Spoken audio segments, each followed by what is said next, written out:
O tema da mensagem é sobre evangelismo. Deus colocou em meu coração. O título da mensagem é As Portas de Jerusalém. E vamos falar da porta do peixe, tá? Que é a segunda porta. Por favor, abram a Bíblia em Neemias 3.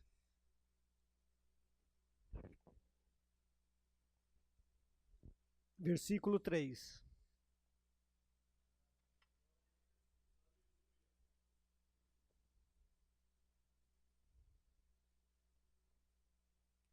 Neemias 3, capítulo 3, versículo 3. Amém? Diz assim a palavra de Deus: E a porta do peixe edificaram os filhos de Racená, a qual emadeiraram, e levantaram as suas portas com as suas fechaduras e os seus ferrolhos. Deixe eu fazer uma pequena oração, por favor. Orem comigo em concordância. Senhor Deus, nosso Pai, autor e provedor da vida, obrigado, Senhor, por esse momento, Senhor, preparado por Ti, meu Pai. Obrigado pela Tua palavra, meu Pai. Eu peço em nome do Senhor Jesus que o Senhor me use para a Tua honra e para a Tua glória, Senhor. E nesse momento eu me rebaixo, me diminuo por completo, para que somente Tu sejas engrandecido, meu Senhor. E que a palavra boa, enquanto terra boa, Senhor, e frutifique 100 vezes mais. É o que eu te peço e agradeço no nome do Senhor Jesus. Amém. Amém. O livro de Neemias, ele é tão atual quanto os demais livros da Bíblia. Ele fala de restauração, ele fala da vida pessoal, profissional, fala da família. O livro de Neemias fala da sociedade. Ele, na verdade, é um extraordinário manual de corporação. E neste manual, o livro de Neemias, como sendo um manual de corporativo, ele ensina-nos a planejar o trabalho, a organizar o nosso tempo, os recursos, motivar e sermos motivados, integrar atividades, avaliar resultados, enfrentar oposição. Toda vez que você for fazer algo, você pode se preparar que vai haver oposição. E o livro de Neemias também trata disso, trata das críticas e conspirações que podemos ter ao longo do desenvolvimento dos nossos projetos, de restauração da nossa vida. É um modelo de liderança, mas é uma liderança comprometida e abençoada por Deus. Em outra mensagem, nós gravamos, o tempo passa tão rápido, acho que foi setembro do ano passado, a gente falava sobre a reconstrução dos muros de Jerusalém, com aplicação pessoal em nossas vidas. E falamos da porta das ovelhas. Nós vimos que Deus levantou um homem para reconstruir os muros de Jerusalém, muros que haviam sido destruídos, e junto com os muros, as 12 portas que naquela época havia. Portas significavam passagens, entradas e saídas. E apesar de grande oposição, em 52 dias, Neemias finalizou a restauração dos muros. As portas da cidade de Jerusalém, naquela época, eram os lugares de maior afluência do povo. Como as cidades não tinham, ou a cidade, no caso Jerusalém, não tinha praça, as cidades antigas não tinham, da Palestina não tinham praças, as portas eram os lugares que as pessoas se reuniam para passar tempo, efetuar negócios. Eram nas portas que ocorriam os processos judiciais, eram nas portas que havia leitura da lei de Deus. Em ocasiões de guerra, as portas eram muito visadas, porque o inimigo sabia que destruindo, derrubando uma porta, toda a cidade ficava subjugada. Tá? Então, a guarnição de defesa era redobrada junto às portas, tamanha importância das portas. E cada uma das portas da cidade tinha um significado, tem um significado espiritual para nós. Tá? E vamos ver aí no decorrer da mensagem de hoje, nós podemos tirar algumas lições valiosas. Amém? Tá. No contexto, portas falam de decisões pessoais, falam de vontades, falam de escolhas.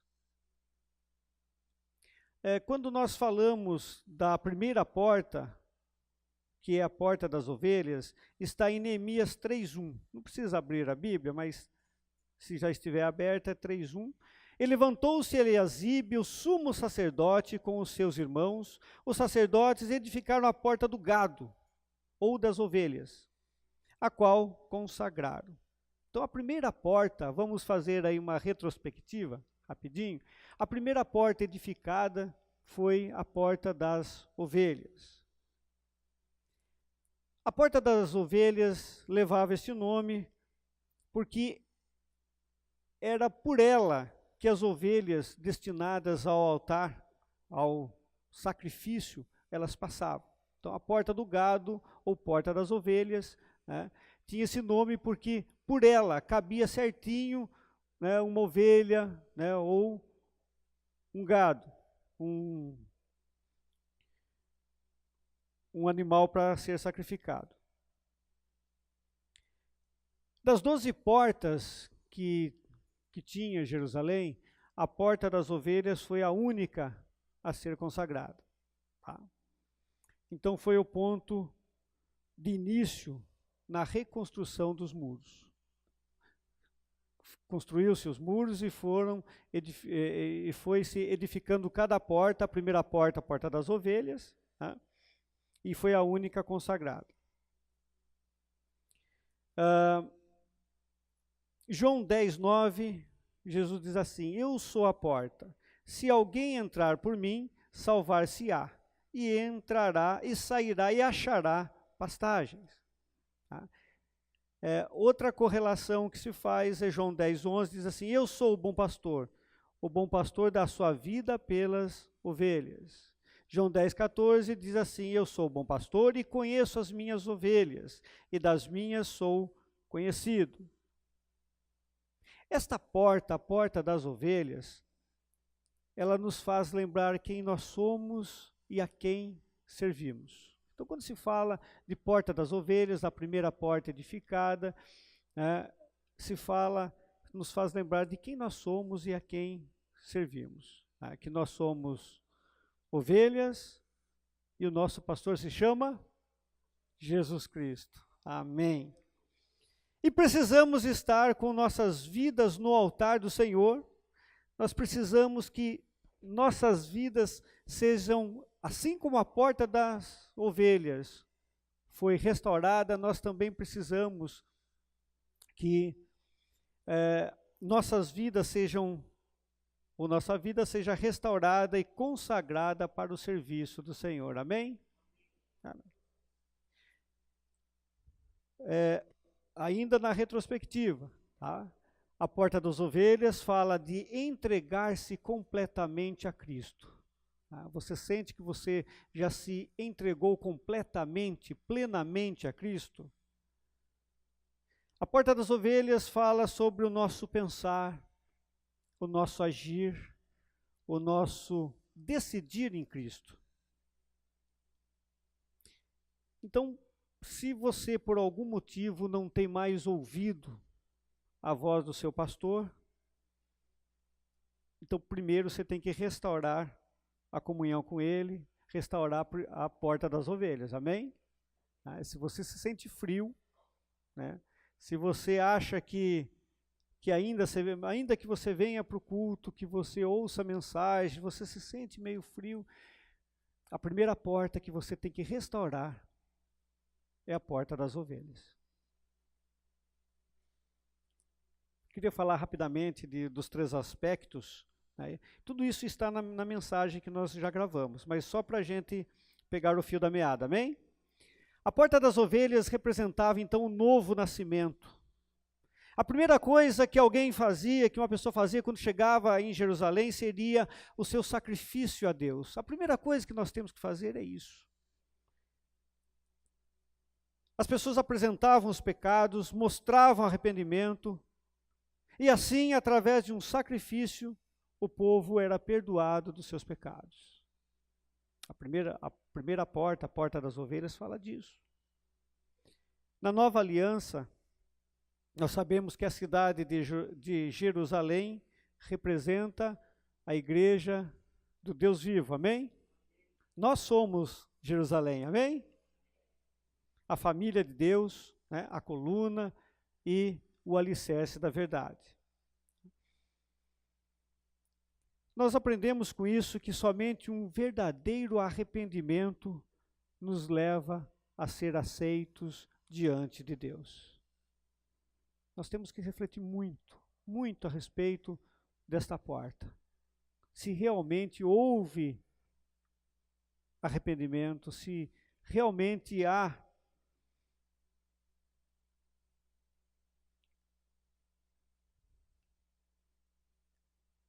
essa comunhão com Jesus Cristo. Tá? Outro aspecto, Jesus Cristo viria como ovelha e entraria justamente por uma porta que ninguém podia passar. Né? Porque ela era estreita, só passava o animalzinho ali. Tá?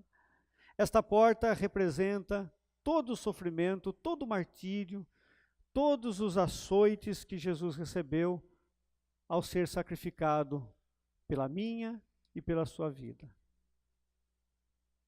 É um modelo, então, da saga, da redenção do homem. Um outro aspecto é quando Cristo diz assim: eu sou a porta, se alguém entrar por mim, salvar-se-á, e entrará, e sairá e achará pastagem. Está em João 10, 9. Todas as demais portas, elas tinham ferrolhos, trancas pelo lado de dentro. Mas a porta das ovelhas não tinha tranca nenhuma. Né? A porta das ovelhas é a porta da salvação. É a única que tem livre acesso, que está destrancada o tempo inteiro. E apesar da cidade ter um muro para separar o profano, vil, né, o desprezível do que é precioso, né, separando o reino das trevas e da luz para deter o inimigo, a igreja do Senhor Jesus tem sempre uma porta aberta para todo aquele que crer e quiser entrar em Cristo Jesus. Amém? Mas chegará um tempo que essa porta sem tranca vai fechar. É aí uma grande preocupação. Né? Nós temos que refletir justamente. Né? Será que eu passei, ou melhor dizendo, restaurou em minha vida a porta das ovelhas? Tá? Porque um dia ela que está sem tranca, sem trinca, sem fechadura, um dia ela vai fechar. Mas hoje nós vamos falar sobre a porta do peixe, que é a segunda porta que foi restaurada em Jerusalém, a porta do peixe. Por favor, abram a Bíblia, aliás, já tínhamos aberto em Neemias 3, vamos ler do 3 ao 5, amém?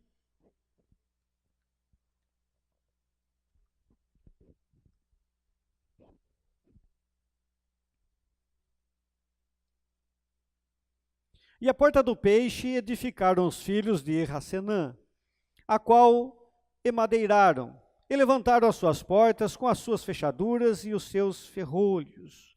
E o seu lado reparou Meremote, filho de Urias, o filho de Cós. E ao seu lado reparou Messulão, filho de Berequias, o filho de Mesesabel. E ao seu lado reparou Zadok, filho de Bana. e ao seu lado repararam os tecoitas. Porém, os seus nobres não submeteram a serviço ao serviço de seu senhor. Então, a segunda porta, a porta do peixe. Porta do peixe, ou peixe. Peixe fala de criação. Peixe fala de reprodução, de multiplicação, né? De levar Deus às pessoas. Fala de testemunhar, fala de impactar a vida das pessoas. A porta do peixe diz respeito ao evangelismo como um ministério de relevante importância para a igreja. Muitas vezes nós esquecemos da relevância, da grande importância que tem o evangelismo. Isso eu digo no geral, né? Muitas vezes a gente se preocupa demais, né, em regar e manter. Claro que nós temos que nos preocupar com isso, mas acabamos esquecendo do evangelismo, dessa importância. É a porta a porta a qual nos leva para fora do arraial, pela qual devemos levar o vitupério de Cristo. Hebreus 13 diz assim: saiamos, pois, a ele fora do arraial, levando o seu vitupério. Porque não temos aqui cidade permanente, mas buscamos a futura. Amém? Você busca a cidade futura? Amém? Como nós vimos, o muro é para fazer separação, e as portas são para que Cristo possa ser reconhecido dos que estão fora e dos que estão do lado de dentro. Amém? Você entendeu isso? A porta do peixe é a porta que nós saímos para pregar Jesus Cristo como as boas novas de Deus. Jesus assim chamou os seus discípulos e referiu a esta porta quando ele disse assim, vinde, pois, após mim, e eu farei pescadores de homens. Mateus 4,19. Tanto para o evangelho da graça, como para o evangelho do reino, Jesus usa o peixe como uma figura do homem pescador a ser alcançado. Amém? Mateus 13:47 diz assim: igualmente o reino dos céus é semelhante a uma rede lançada ao mar, e que apanha toda a qualidade de peixes. Olha lá, e que apanha toda a qualidade de peixes. E estando cheia, a puxam para a praia, e assentando-se, apanham para os cestos bons os ruins, porém lançam fora. Os ruins, porém, lançam fora. O texto de Isaías 52, no verso 7, não precisa abrir a Bíblia também, mas fala da pregação do Evangelho nesses dois aspectos, de graça e reino. Eu vou ler para vocês. Quão formosos são os montes, os pés dos que anuncia as boas novas, que faz ouvir a paz, do que anuncia o bem, que faz ouvir a salvação, do que diz a Sião, o teu Deus reina. Olha que lindo isso, irmão. Você já prestou atenção, você já meditou a respeito disso? O quão formoso, está chamando de formoso, são, né, sobre os montes, os pés do que anuncia as boas novas. Deus chama de formoso os pés, né, dos que anunciam as boas novas. Faz ouvir a salvação, que o nosso Senhor reina. Quando este evangelho do reino for pregado em todas as nações, então virá o fim. Isso está em Mateus 24:14. Estou só fazendo uma introdução, amém? O evangelho, então, são as boas novas, né, em uma pessoa que é Jesus Cristo.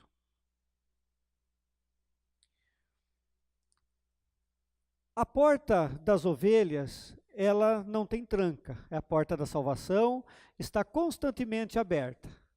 Nós temos que restaurar. Se não restauramos, temos que restaurar ou restaurar dia a dia essa porta, Amém? Aqui é a porta da salvação. Ela não tem tranca. A porta do peixe, a segunda porta, já tem tranca para o lado de dentro. Aí você poderia perguntar, mas por que colocou essa tranca, essa trinca, né, para o lado de dentro? Tem uma sabedoria aí.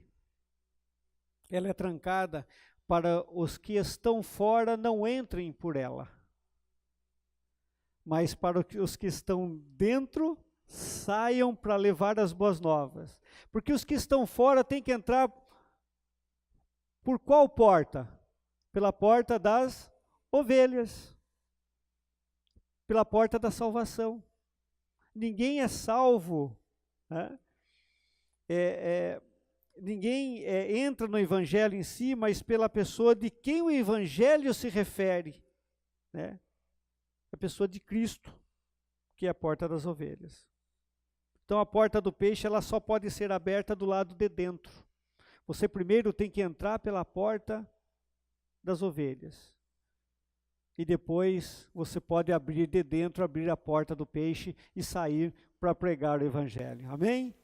E você tem acesso a essa tranca, a esse ferrolho, né? Você pode sair e alcançar os perdidos. A pessoa que não entrou pela porta das ovelhas, ela não tem acesso. Mas nós temos acesso a essa tranca. Amém? Você crê nisso?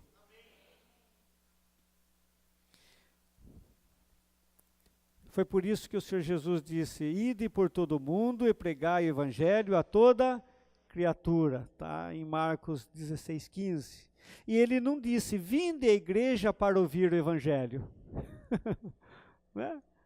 Ele não disse isso, venha para a igreja para ouvir o evangelho. Foi isso que ele disse? Não. Ele disse, ide por todo o mundo e pregai o evangelho a toda criatura. Né? A ordem do Senhor, então, é ide. A igreja realmente é uma embaixada, né? E os filhos de Deus, nós somos embaixadores de Cristo. Tá? E nós temos que realmente o ministério, a incumbência que nós temos é o ministério da reconciliação. Nós não podemos esquecer disso, é o maior ministério que nós temos, é o ministério da reconciliação. 2 Coríntios 5:20 diz assim, ó, de sorte que somos embaixadores da parte de Cristo, como se Cristo por nós rogasse. Rogamo-vos, pois, da parte de Cristo, que vos reconcilieis com Deus.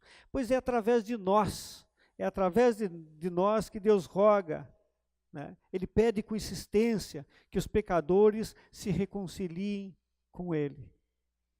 Amém?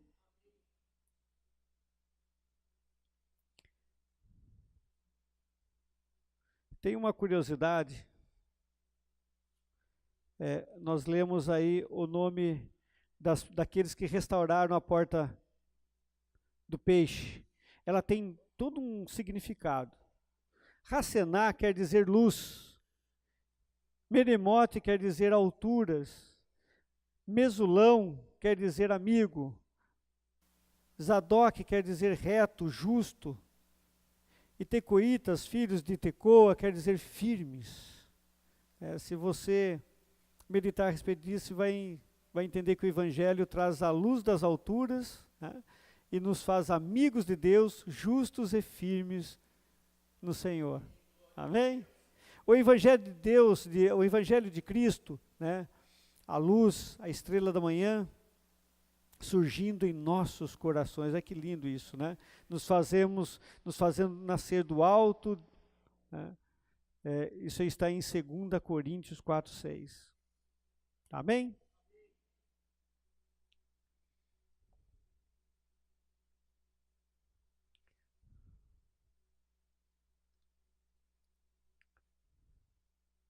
Deixa eu só correr um pouquinho, aqui senão não vai dar tempo.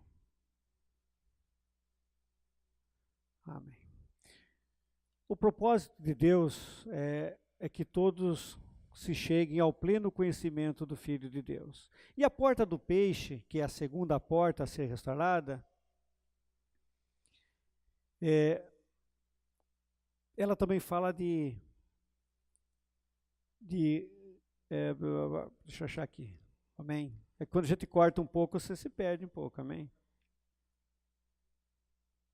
Ah, irmãos, quando a gente converte e você está no primeiro amor, você fica assim doido para querer ganhar almas para Jesus, amém? Isso deve permanecer, né? E você começa a falar de Jesus e tal, mas na grande maioria, comigo aconteceu, você pensa assim, mas acabei de me converter, eu ainda não tenho conhecimento, né, para evangelizar, para buscar almas para Jesus. Não sei se aconteceu isso com vocês. Eu corri entrar no curso de teologia, depois eu vi que não era nada disso, né? Na verdade, a partir da regeneração, a partir do momento que você entra pela porta das ovelhas, o Senhor já nos chama a pregar o Evangelho. Você já está apto, né? Houve a conversão, você já tem que falar. O mandamento é para que você já comece a ganhar vidas para Jesus, né?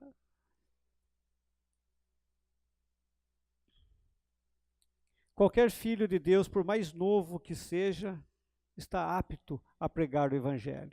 E ele pode anunciar as grandezas daquele que o tirou das trevas. Amém? 1 Pedro 2,9 diz assim: mas vós sois a geração eleita, o sacerdócio real, a nação santa, o povo adquirido, para que anuncieis as virtudes, ou seja, os benefícios daquele que vos chamou das trevas para a sua maravilhosa luz. Você se sente assim, uma geração eleita, né? Você é o sacerdócio real, você é a nação santa. Amém? Então, o nosso ministério sacerdotal é por aí que começa. É que todo filho, né, todo filho de Deus, ele já tem esse ministério, né, de ganhar almas para Jesus. A porta do peixe nos ensina isso, é a função da igreja para com o mundo, para que os homens, né, para com os homens pecadores.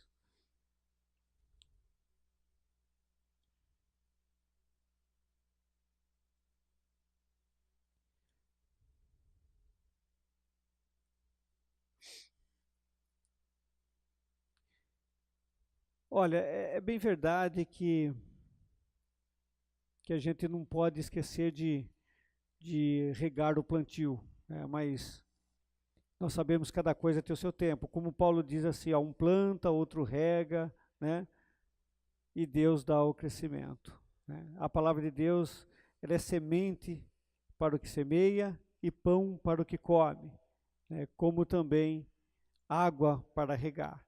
Isaías 55, 10, 11 diz assim, ó: porque assim como desce a chuva e neve dos céus, e para lá não tornam, mas regam a terra, e fazem produzir e brotar, e dar semente ao semeador, e pão ao que come, assim será a minha palavra que sair da minha boca. Ela não voltará vazia para mim, antes fará o que me apraz, e prosperará naquilo para que a enviei.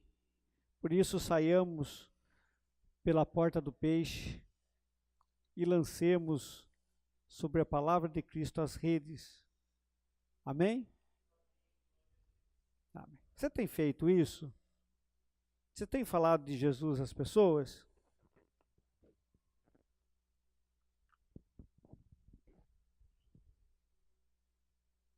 Eclesiastes 11:6 diz assim: pela manhã semeia a tua semente, e à tarde não retires a tua mão, porque tu não sabes qual prosperará, se esta, se aquela, ou se ambas serão igualmente boas.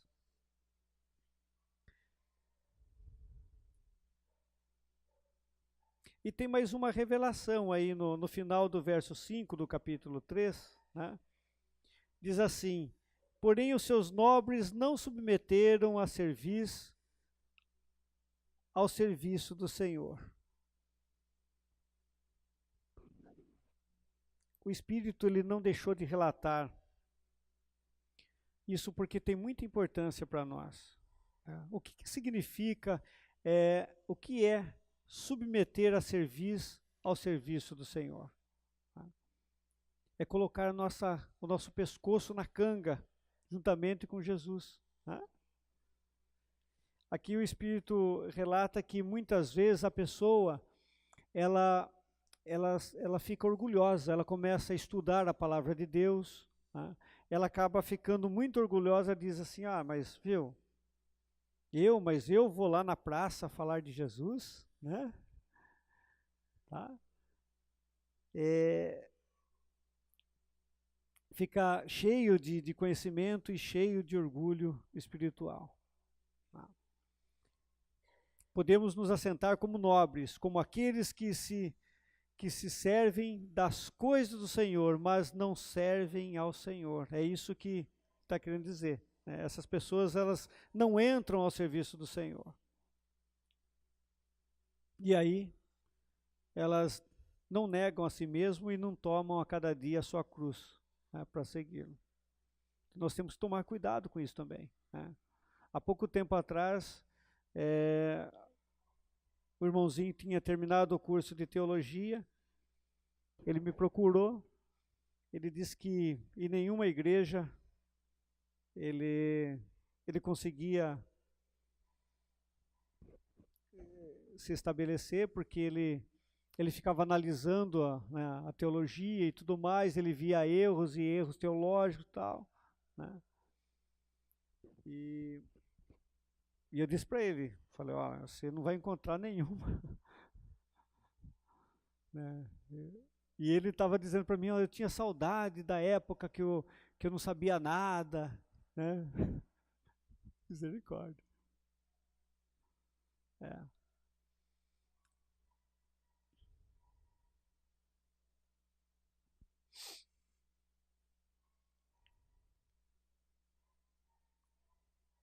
Nós precisamos restaurar a porta do peixe.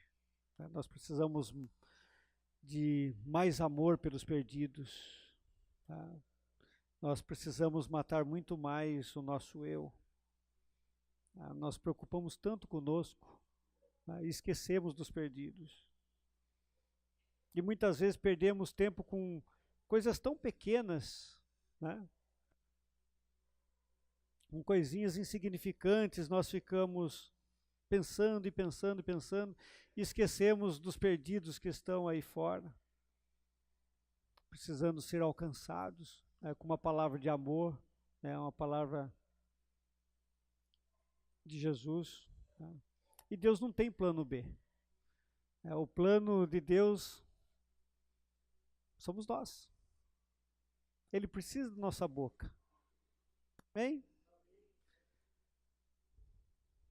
A palavra de Deus diz assim que ninguém tem maior amor do que este, de dar a alguém a sua vida pelos seus amigos. João 15:13. Né? E quando você dá tempo, você usa o seu tempo em prol das pessoas, está dando sua vida, porque tempo é vida. Tempo não é vida? Tempo é vida. Esse exemplo que a gente viu da pessoa ali na praia, evangelizando, ele está dando a vida dele por aquela pessoa, o tempo dele. E quantas pessoas já partiram, pessoas que a gente amava, já partiram dessa vida, e a gente, muitas vezes a gente tinha a oportunidade de falar de Jesus, a gente não falou. Embora eu não fosse convertido à época que minha mãe faleceu, mas tanto que eu gostaria de ter a oportunidade de ter falado de Jesus para ela, para os meus avós que eu amava tanto. Enquanto eu meditei na semana passada a respeito dessa mensagem, à noite, mas não pensei na minha mãe, à noite eu sonhei. Eu sonhei assim que tinha um caixão escuro, e meu pai estava perto, e eu perguntando para ele, quem está aí? Ele falava, sua mãe está aí. Sua mãe está aí dentro. A mãe está aí dentro. E lembro disso e tal, e creio que Jesus falou comigo. Depois, a hora que eu acordei, veio praticamente a tradução, né? Creio que Deus não estava dizendo que era para eu orar pelos mortos, ou para ela que morreu, né? Ou que ela tinha ido para o inferno, mas que eu tinha que alcançar os vivos, né? Que ainda não conhecem Jesus.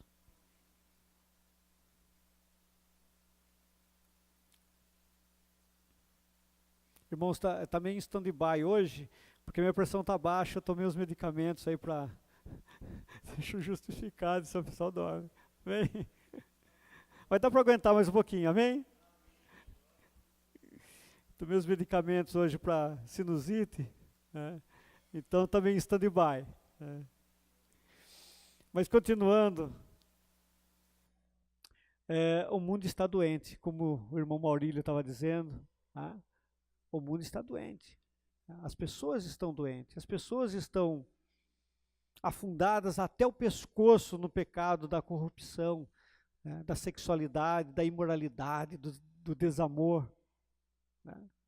E reforma trabalhista, previdenciária, reforma tributária, mudança na economia, né? Mudança de partido, de governo, pouco muda. Pouco muda. Porque o problema é espiritual. O problema do mundo inteiro é espiritual. Mas eu e você, nós temos o antídoto. Nós temos o antídoto, né? Que é o Evangelho da Graça. Só ele que transforma a humanidade. É só o Evangelho da Graça que transforma a humanidade. E você tem esse acesso. Você tem acesso a este antídoto, né? Romanos 10, 12 diz assim, porquanto não há diferença entre judeu e grego, porque um mesmo é o Senhor de todos, rico para com todos os que o invocam. Porque todo aquele que invocar o nome do Senhor será salvo. Aí continuando diz assim, como pois invocarão aquele que não creram? E como crerão naquele que não ouviram? E como virão, senão a quem pregue? Então, tem que pregar para as pessoas ouvirem. E ouvindo, as pessoas vão crer. E crendo, as pessoas vão invocar. Amém? Mas como? Como que elas vão invocar se não tem quem pregue para elas ouvirem, para elas crerem? Olha a nossa responsabilidade. Amém? Se não pregamos aos perdidos, eles não vão invocar o nome do Senhor. Por isso que a palavra fala, ide e pregai o evangelho a toda criatura. E é um mandamento. E se nós não cumprimos esse mandamento de ide e pregai o evangelho, nós estamos em pecado. É o pecado da omissão. Olha o que o apóstolo Paulo fala em 1 Coríntios 9,16. Porque se anuncio o evangelho, não tenho de que me gloriar, pois me é imposta esta obrigação. E ai de mim, se não anunciar o evangelho. Ai de mim, se não anunciar o evangelho. Por isso, saiamos pela porta do peixe e vamos anunciar as boas novas da salvação. Amém? Aí você pode estar perguntando, tá, eu quero fazer isso, mas por onde eu começo? Atos 1:8, ele dá uma receita. Ele diz assim, ó: mas recebeis a virtude do Espírito Santo que há de vir sobre vós, e ser-me-eis testemunhas, tanto em Jerusalém, como em toda a Judéia e Samaria, e é até aos confins da terra. Quando se fala de Jerusalém, está falando do seu lar, da sua casa primeiro. Às vezes a pessoa fala assim, não, eu quero pregar, mas eu quero ir lá para a África, eu quero ir para a China. Amém. Mas primeiro, comece pelo seu lar, pela sua casa, pelos seus pais, cônjuges, filhos, parentes, seus vizinhos, no condomínio que você mora, no seu bairro, na sua escola, no seu trabalho, no ônibus, nas praças, na sua cidade. A imagem é mais ou menos isso. A pessoa que não conhece Jesus, ela sempre está na beira, assim, ó. Aqui o abismo, e ela está na ponta do abismo. Se você ver espiritualmente, as pessoas andando pelo mundo, elas estão sempre na pontinha, ó. Porque se der um infarto, se ela morrer, acontecer aí uma fatalidade, perdição eterna. Quando você toma o ônibus, senta do lado de alguém, se essa pessoa não conhece Jesus, ela está na pontinha ali, ó, na quina. Soprou um vento, perdição eterna. Mas você tem esse antídoto. Você tem acesso. Você pode levar para ela. Está do seu lado no ônibus, você nem cumprimentou nada. E fica com bronca ainda que a pessoa está sentada do lado e não tem lugar para colocar a bolsa, né? Acontece isso muito em ônibus assim, intermunicipal, né? A pessoa vai para São Paulo, sentou alguém do lado, né? Tem outro lugar para sentar, senta do meu lado. Vou colocar minha bolsa aqui, fica fácil. Então, para não deixar a pessoa roncar, você aproveita também e fala do evangelho para ela. Mas é assim, irmãos, as pessoas estão na quina, e você tem acesso, você tem esse antídoto, você pode falar de Jesus para ela, no seu condomínio, no seu bairro, né? Na sua rua. Quantas pessoas da sua rua sabem que você é crente? Que você não é crente e agente secreto?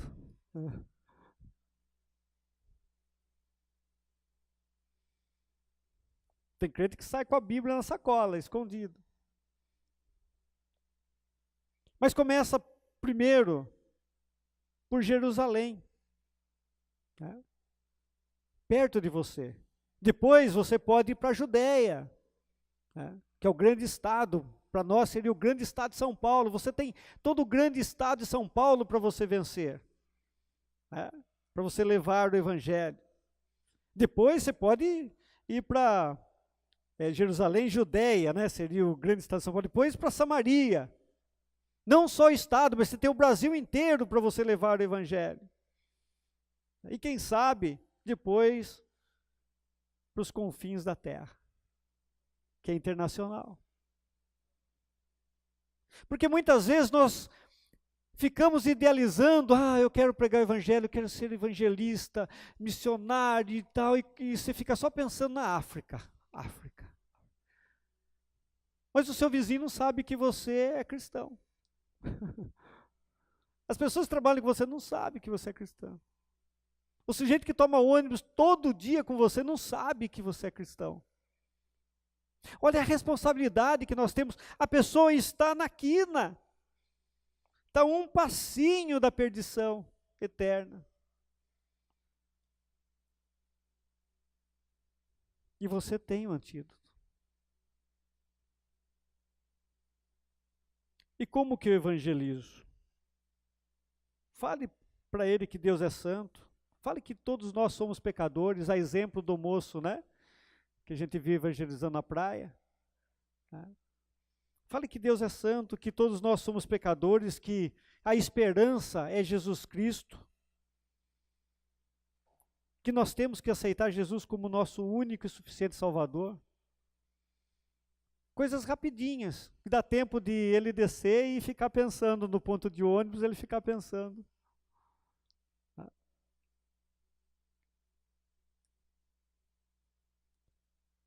E quais os passos? Ore antes. Confie em Deus e não na sua capacidade. Às vezes você não fala de Jesus porque você acha que você não tem capacidade. Tá? Mas ore, confie em Deus. O outro passo é orar antes, sair para fora. Conheça novas pessoas. Você está numa fila de banco. Fila de banco é ótima para evangelizar. Já fala de Jesus. Você fala para um, o outro já fica prestando atenção também. Já chama o outro para a roda. E passa rápido o tempo. Né? Demonstre convicção. Fale de Jesus com convicção. Amém? Com a certeza que você está falando. Em 1 Pedro 3, 15 e 16, o apóstolo Paulo diz assim: Antes, santificai ao Senhor Deus em vossos corações e sempre estais sempre preparados para responder com mansidão e temor a qualquer que vos pedir a razão da esperança que há em vós, tendo uma boa consciência, para que naquilo em que falam mal de vocês, como de malfeitores, fiquem confundidos os que blasfemam do vosso bom porte em Cristo. Antes, santificai ao Senhor em vossos corações, estáis sempre preparados para responder com mansidão e temor. Fala também da gente não confrontar também, não brigar, vamos dizer assim, melhor dizendo. Né? Confrontar a gente vai confrontar, mas porque tem irmãozinho que... Né, eu tenho um parente que ele visitou um tio para evangelizar, e o tio falou assim, meu pai não foi evangelizado. Aí o meu primo falou, com certeza está no inferno. Até hoje, o meu tio guardou mágoa disso. Não foi evangelizado e tem mágoa disso. Você acha falar uma coisa que meu pai está no inferno? Né? Então nós temos que responder a tudo com mansidão, com temor. Amém? Por isso, meus queridos irmãos e irmãs, que o bom Deus fale em teu coração, tá? Para que você se conscientize sobre o mandamento e a necessidade de pregar o Evangelho. Tá? Tem pessoas que dependem de você para conhecer esse Evangelho da salvação. Tá? O que nós fazemos durante a nossa vida vai determinar a nossa eternidade. Tá? Prega o Evangelho. Fale do amor de Jesus às pessoas. Deixe Deus te usar. Não importa o tempo de conversão, é só deixar que Deus usa. Amém? Quantos parentes nossos que nós temos ainda para ganhar para Jesus? Pessoas que, se morrerem, vão para a perdição. Quantas pessoas? Prega o Evangelho.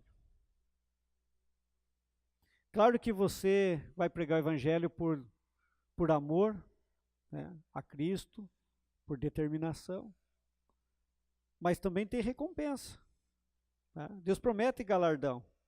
Apocalipse 22, 12 diz assim, e eis que cedo venho, e o meu galardão está comigo, para dar a cada um segundo a sua obra. Tá? Sabem que eu fui evangelizado por uma tia aos 10 anos, mais ou menos 9, 10 anos. E ela falava de Jesus e o meu relacionamento, eu não me converti nessa época, mas eu fui evangelizado por ela, tá? Aos 9, 10 anos. E ela falava do amor de Deus para mim, e lia a Bíblia. Isso marcou a minha vida. Foi através do que ela me dizia que o Espírito Santo depois trabalhou em mim e eu converti mais tarde. Tinha 9, 10 anos. 30 anos depois, um dia estava no centro e encontrei um rapaz, neto dela, hippie, com uma coruja grandona no peito, assim, com umas pedras, assim, uma coruja, tem coruja que até é bonitinha, mas aquela é feia, irmão, sabe? Assustadora, sabe? E ele falou, rapaz, tudo bem? E eu fazia muito tempo que eu não o vi, ele era pequenininho, acho que a última vez que eu tinha visto, já estava moço. E eu olhei para ele, eu era recém-convertido, e eu falei, Jesus te ama. Jesus te ama. E comecei a falar um pouquinho do amor de Deus para ele. Eu falei, você não quer conhecer um pouquinho mais do amor de Jesus e tal? Eu passo na sua casa. Falei, acho que uns 5 minutos. Ele, hippie, ele fazia aquelas feiras no centro, cheio de, assim, aqueles enfeites deles lá e tal. Aí no outro dia ele me ligou, falou, eu quero conhecer Jesus. Aí ele foi comigo para a igreja, né? Andei com ele um tempinho, e para a honra e glória do Senhor Jesus, ele e toda a casa dele serve ao Senhor. Mas foi 5 minutinhos também, que eu falei que Jesus o amava, né? Foram poucas as palavras.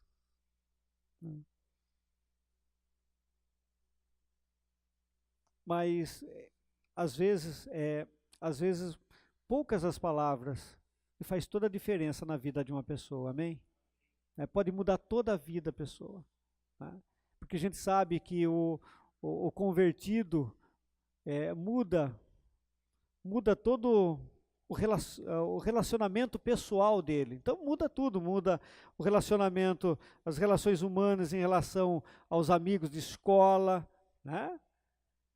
O mais importante é a salvação, mas muda toda a vida da pessoa. Vamos ficar em pé? Vamos. Eu gostaria de fazer uma oração pelos irmãos, uma breve oração.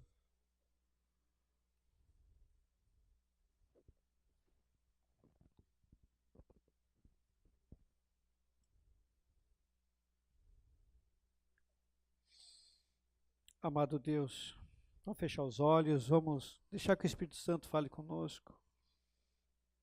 Obrigado pela tua santa palavra, meu Pai. As portas de Jerusalém, elas falam de decisões pessoais. As portas de Jerusalém falam de vontades, de escolhas. A porta do peixe, especificamente, Senhor, ela fala de criação, de reprodução, de multiplicação, de levar Deus às pessoas. É o que mais este mundo precisa, meu Senhor. É de Ti, meu Pai. A porta do peixe fala de testemunhar, fala de impactar a vida das pessoas. O quanto nós temos sido egoístas, satisfeitos com a nossa salvação. Claro que é importante a nossa salvação, mas e os perdidos, meu Pai? E os perdidos que dependem de uma palavra nossa, para que eles creiam, para que eles invoquem a Ti, meu Pai. Para que eles invoquem a Ti, eles precisam de uma palavra nossa, Senhor. E nós muitas vezes, nós omitimos, nós negamos esse direito. Oh, Senhor. A porta do peixe é a porta que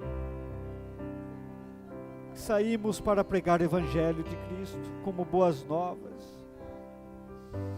Nós entendemos que pregar as boas novas é dever. É um dever nosso, meu Pai. É um dever de todos os salvos. Oh Pai, nós pedimos perdão, Senhor, porque muitas vezes nós temos sido omissos em levar o Teu santo Evangelho aos perdidos. Tem misericórdia das nossas vidas, meu Pai. Nos perdoe porque muitas vezes nós não temos sido fiéis aos Teus mandamentos, meu Pai. Pai, que o Senhor possa levantar em nosso meio homens e mulheres comprometidos, meu Pai, com o Evangelho, junto aos seus familiares, junto aos seus vizinhos, as pessoas de suas ruas, meu Pai, dos bairros, da escola, pessoas que têm contato, meu Pai, pessoas do trabalho, filas em supermercado, em bancos, meu Pai, por onde quer que estejam, meu Pai, pessoas que sejam tocadas a levar o Teu Evangelho, meu Senhor, a promessa da salvação, que o Teu Espírito Santo conscientize, meu Pai, sobre a consciência de exercerem o ministério de reconciliação, meu Pai, reconciliação dos pecadores consigo, meu Deus. Oh, meu Pai, que esta igreja, meu Senhor, seja um instrumento para alcançar os perdidos, meu Pai, que seja um instrumento para trazer luz aos cegos, meu Senhor. Restaura, Senhor, restaura a porta do peixe em nossas vidas, meu Pai, para que possamos ser instrumentos de conciliação para essa geração, meu Senhor, para que possamos juntos saquear o inferno, meu Pai, e libertar as almas que estão indo para a perdição eterna, meu Senhor, em nome do Senhor Jesus. Ô meu irmão, pegue na mão do irmão que está ao seu lado, feche os olhos e ore por ele. Diga: Deus, usa o meu irmão, faz o meu irmão ser luz nas trevas, faz meu irmão brilhar. Profetize na vida dele que ele vai ser luz aos cegos, que ele vai dar entendimento aos cativos. Profetize, meu irmão, para o irmão do seu lado, da esquerda, da direita.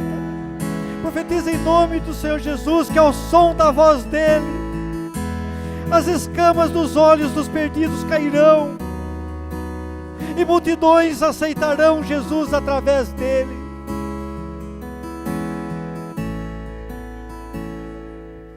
Profetize na vida do seu irmão.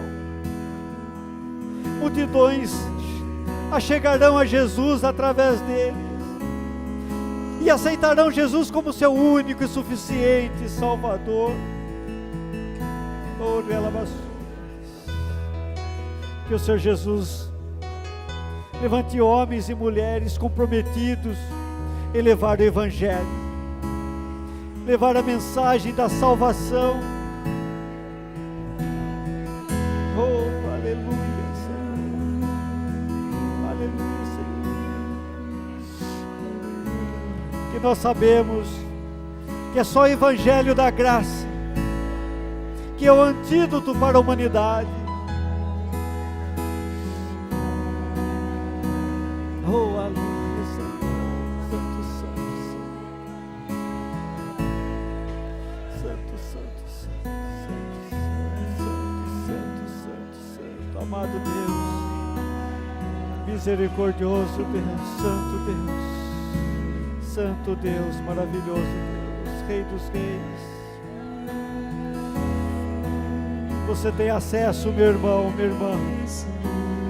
Você tem acesso. Você pode sair pela porta do peixe e levar o Evangelho. pessoas que precisam de Ti, pessoas que precisam de você. Deus não tem um plano B, você é o plano de Deus para a salvação da humanidade. Apenas uma palavra. Deixe ser usado por Deus. Permita ser usado por Deus.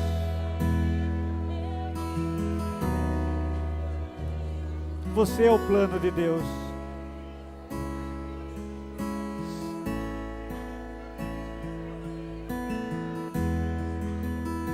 Deus tem urgência. Ele é longânimo, mas Ele tem urgência. Urgência na pregação do Evangelho. Ele conta comigo e conta com você, meu irmão. Pessoas estão morrendo e indo para o inferno. E muitas pessoas não têm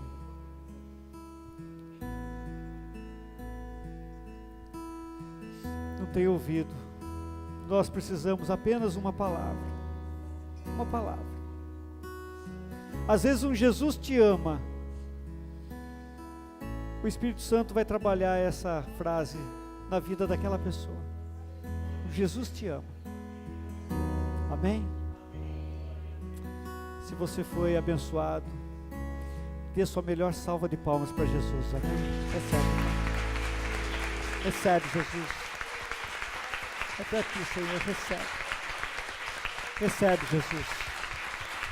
Recebe, Senhor. Obrigado, Jesus. Obrigado, Senhor. Amém. Obrigado, Jesus. Obrigado. Obrigado. Obrigado, Senhor.